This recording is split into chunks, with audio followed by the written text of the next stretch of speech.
位領導人嚟分享下。咁啊，呢位領導人咧又係一個爸爸。呢個爸爸咧，當初我認識佢嘅時候，我好記得我係喺馬來西亞識佢嘅，因為佢跟我哋去旅行啊。跟住咧，我哋唔係我新加坡嚟嘅，新加坡。咁啊，佢跟我哋去公司嘅大型活動啦。咁我見到佢啦，咁佢嗰陣時咧係好疑惑嘅。點解好疑惑咧？佢覺得係咪真㗎？點解公司係唔真㗎？呢個產品係咪真嘅？咁我就記得我係喺一個嗰個嘉賓年度拍嘅即係新加坡嘅地方嘅麥當勞坐喺度同佢傾咗一輪之後咧，佢就翻嚟咧，因為佢睇到公司嘅規模好大，咁佢就有信心。唔單止咧，由佢最初一開始反對佢哥哥食產品，到後嚟佢自己食咗有效果，到今時今日佢喺呢度經營呢個生意。咁啊，我就唔講咁多，我邀請佢嚟同我哋分享好嗎？係啦，請大家用熱烈嘅掌聲歡迎我哋嘅嘉賓領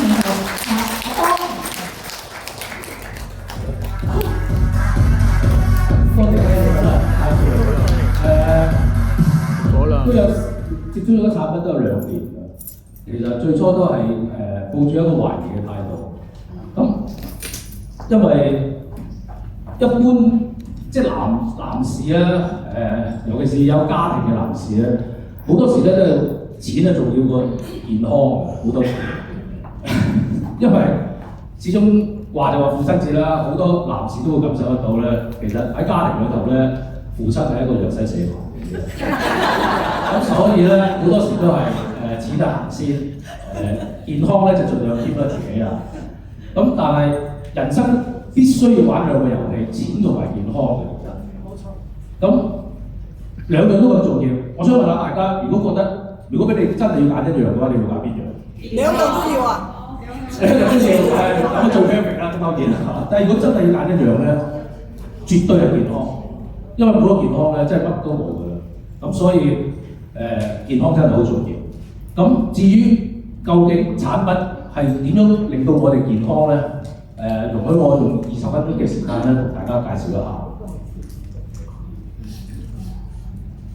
你唔講，但係幾有入嚟嘅。嚇？我入嚟好長嘅喎，唔止20分鐘嘅喎。嗱，咁簡單啲講下啦。其實我主要個接觸產品咧，就係我哥哥嘅。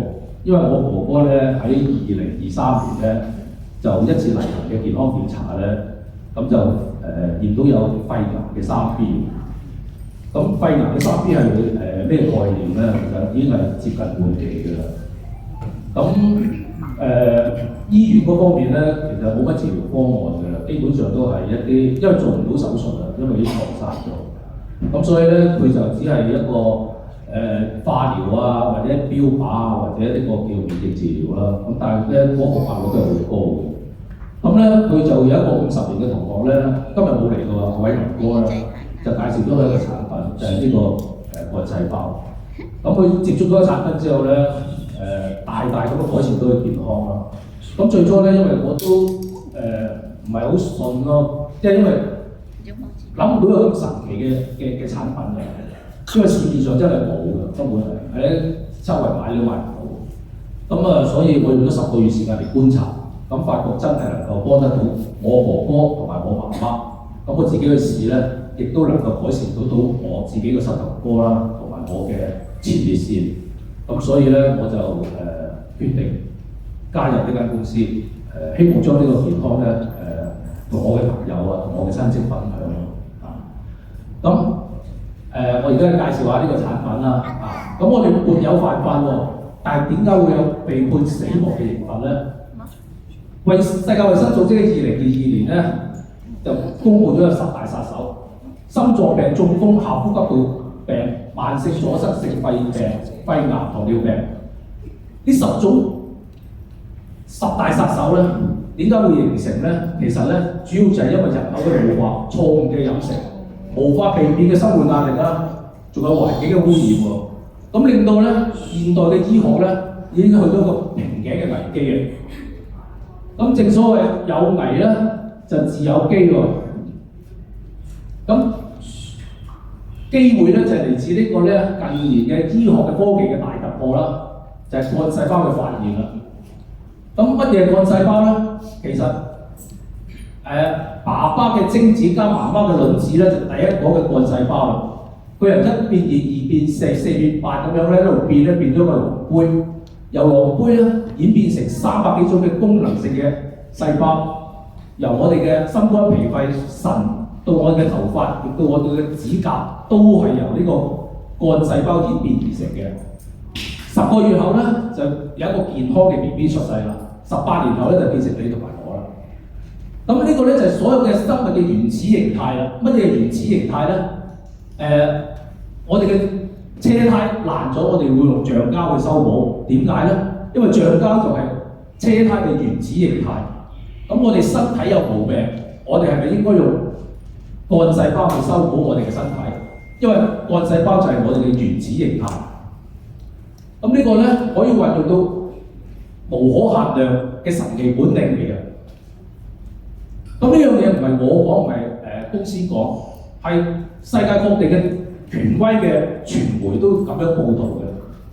咁一般有研究咧就話100歲嘅壽命能夠有50歲嘅身體喎，大家中唔中意啊？中意。希唔希望得到啊？希望。咁另外咧注射幹細胞咧，亦都能夠改善到個膝關節啦。咁最重要一樣嘢咧就係喺左下角咧有一個天生手腳唔靈活嘅細路仔咧，佢注射咗兔仔嘅腦部嘅幹細胞之後咧，令到佢嘅手腳咧恢復翻靈活喎。咁呢樣嘢咧就證明咗咧動物嘅幹細胞咧都對人體係有幫助嘅。咁咧現今市場上咧能夠攝取幹細胞嘅方式咧，一般都有20幾種嘅。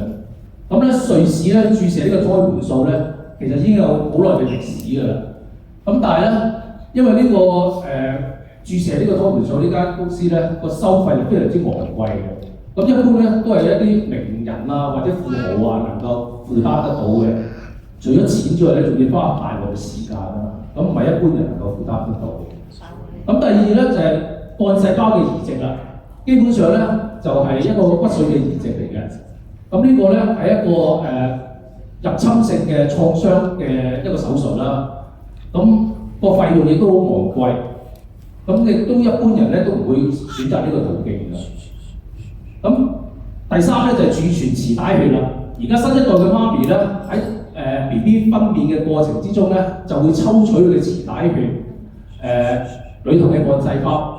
咁咧喺零下200度嘅情況下咧，保存到20年嘅。咁但係咧就要面對一個儲存嘅費用啦。咁同埋咧佢儲存亦都有個限期嘅，一般就係20年嘅啫。咁第四咧就係美容院注射嘅胎盤素啦。咁呢度咧你會遇到2個問題。第一就係幫你注射嗰位係咪專業人士啊？咁同埋咧佢嘅胎盤素嘅來源係咪咁理想咧？咁第5咧就係良好嘅生活習慣啦。呢個咧就係最免費嘅。咁咧一般嚟講咧就係我哋可以控制得到嘅，但係問題就係要付出咯。咁我想問下大家有冇每日做一個30分鐘嘅運動啊？冇。咁有冇每日飲2000cc 以上嘅水咧？有喎，我話俾個掌聲先嚟。咁啊，另外有適當嘅運動啦，咁仲有睡眠同埋一個保持一個良好嘅心態，唔好咁容易有個情緒嘅波動啊，同埋要控制自己嘅情緒。呢樣嘢比較難嘅，真係知易行難啦。咁最後咧就係儲存成人嘅幹細胞啦。正如我正話所講咧，我哋人口嘅老化、環境嘅污染，令到我哋嘅幹細胞每況愈下。咁所以咧，只係建議25歲以下嘅人咧儲存嘅幹細胞。咁亦都係面對一個問題咧，就係、你會有一個收取一個儲存嘅費用啦。咁同埋亦都係20年嘅限期啦。咁到你45歲嗰陣時咧，嗰啲幹細胞已經冇用嘅。咁有冇一種方法能夠有效，能夠一般人能夠消費得起嘅咧？咁啊，其實係有嘅。咁就係我哋公司研製嘅口服高科技嘅膠囊誕生啦。咁呢個6個高科技咧，其實係缺一不可嘅。咁頭嗰3個咧都係一種保存嘅方法，後邊嗰3種咧就係一種吸收嘅方式嚟嘅。咁第一咧就係超能大嘅萃取啦，喺物料中咧提取99% 嘅活性嘅幹細胞，咁咧即刻咧就做一個凍乾嘅保存技術，保存佢一個生物嘅活性。乜嘢係生物嘅活性咧？紅豆綠豆，我哋一般嘅情況咧，覺得佢係冇生物、冇生命嘅。咁但係佢當佢接觸水啊、適當嘅環境、適當嘅溫度之後咧，佢就會發芽生長啦。咁呢個就係佢生物嘅活性啦。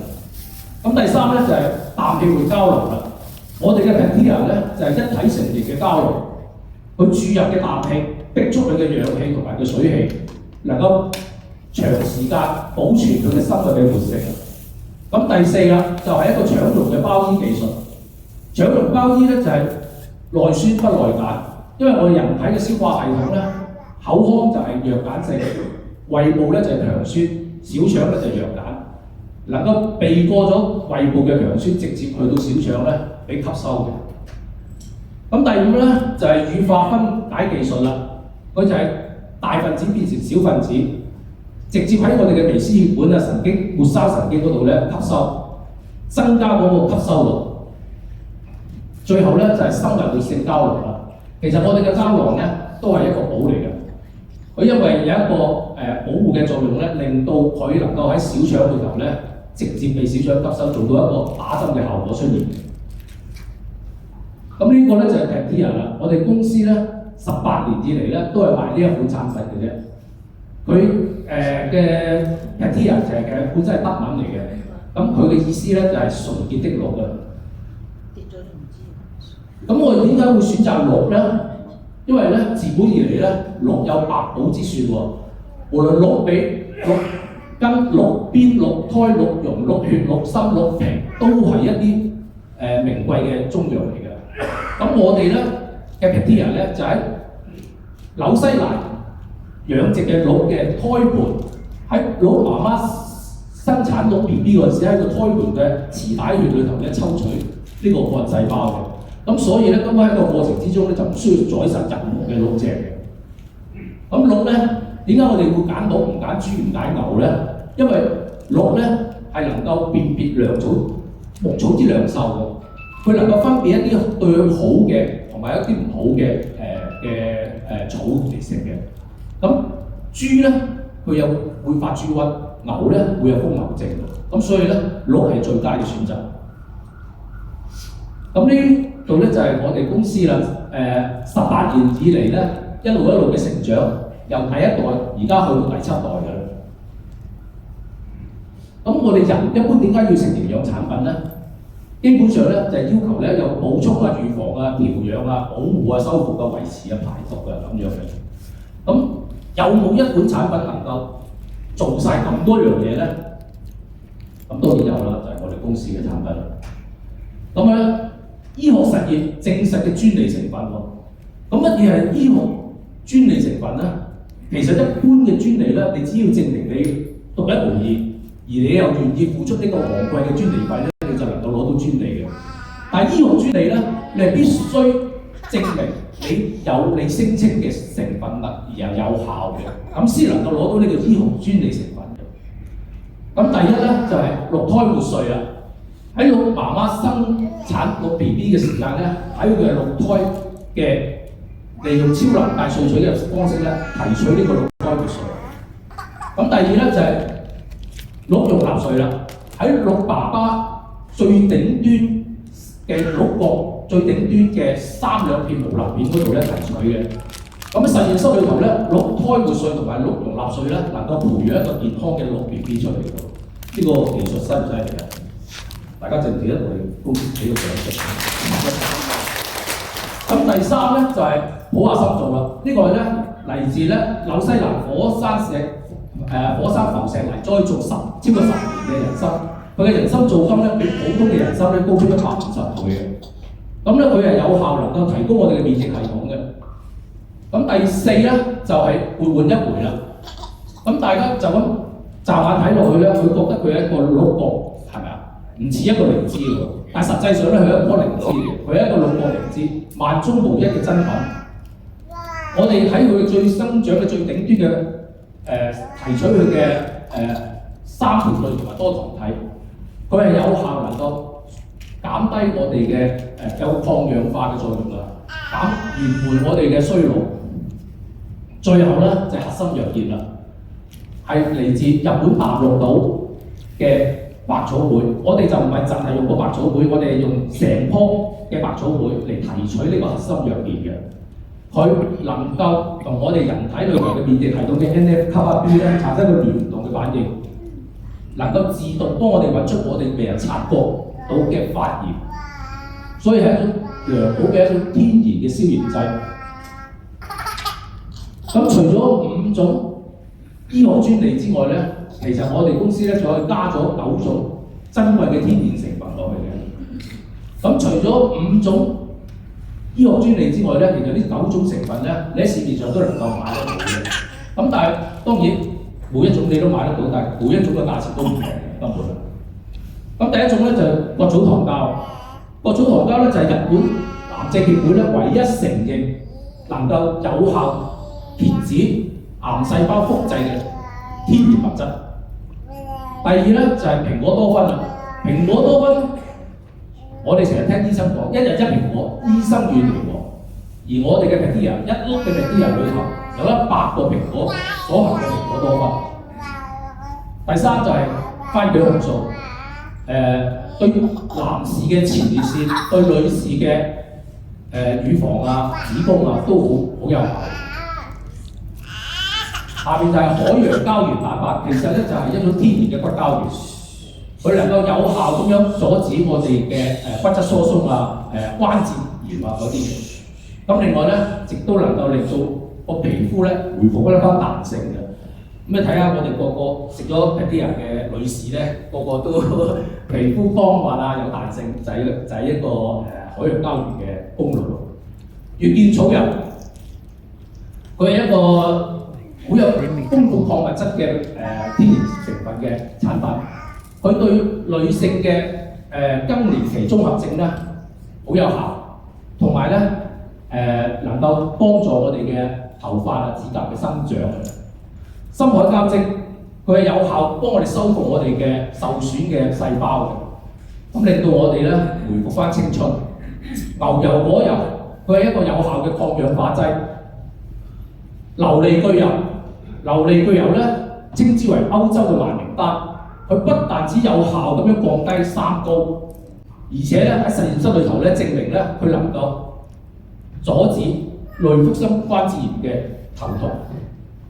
最後就係蘆薈啦，蘆薈咧能夠幫助我哋嘅消化系統，幫我哋能夠有效咁樣吸收營養。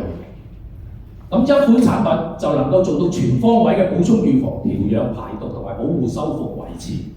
咁呢個係咪一個好好嘅選擇？係。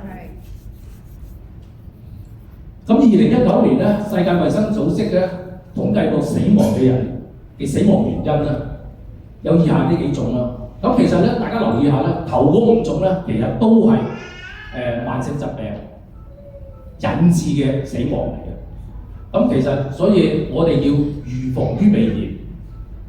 慢性疾病其實佢就名字就叫慢性疾病啫，但係實際上咧，佢係會慢慢幫你引致好嚴重嘅疾病。咁所以一定要我哋要注重下我哋嘅健康。